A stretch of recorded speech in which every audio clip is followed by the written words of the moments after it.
ายดีข้าพเจ้ามีชื่อว่าพรสวรรค์ศรีสมหวังจากห้อง BA 219พวกเขาได้เฮ็ดวิดีโอ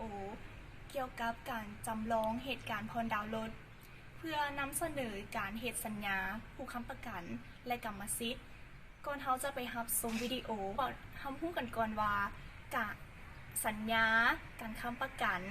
และกรรมสิทธิ์นี่เป็นหยังเริ่มจากสัญญากันเลยเนาะการตกลงระหว่างคู่สัญญาซึ่งพาให้เกิดสิทธิ์และพันธะทางแพงเกิดขึ้นเปลี่ยนแปลงและสิ้นสุดลงการค้ำประกันแม่นการรับประกันการปฏิบัติสัญญาด้วยสังหาริมทรัพย์และอสังหาริมทรัพย์บุคคลหรือนิติบุคคลกรรมสิทธิ์แม่นสิทธิ์อันครบถ้วนและเด็ดขาดของรัฐรวมหมู่เอกเทศเอกชนและส่วนตัวในการครอบครองนำใช้ได้รับมากผลและซื้อขาดเกี่ยวกับทรัพย์สินของอันใดอันหนึ่งในขอบเขตกฎหมาย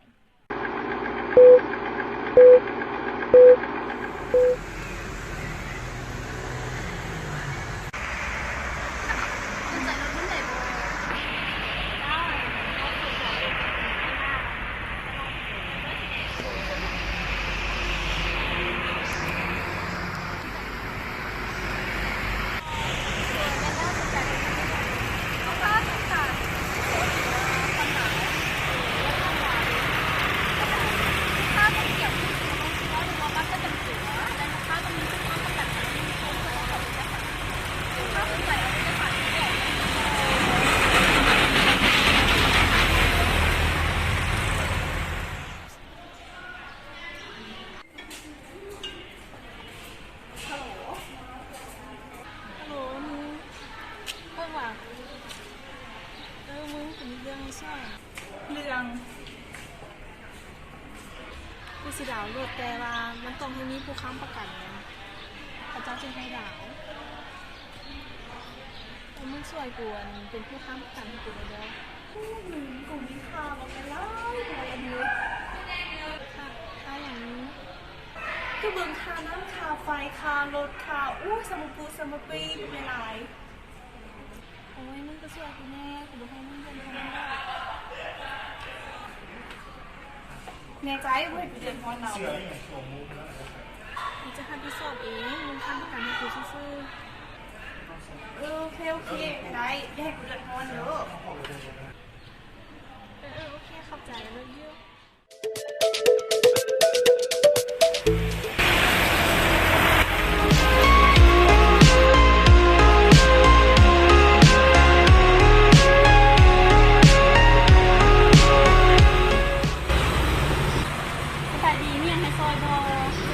เอกสารที่เอาติดขอบไปเลยนะ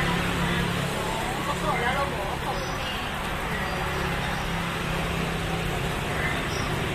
คือนั่นเหรอถูกตั้งประกาศแล้วมีบอก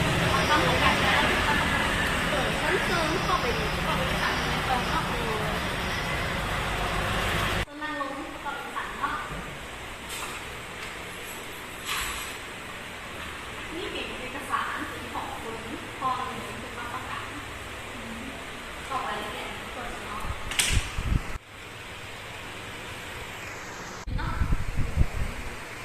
แลกกันซิมคุณด้วยสดเลยไปซิม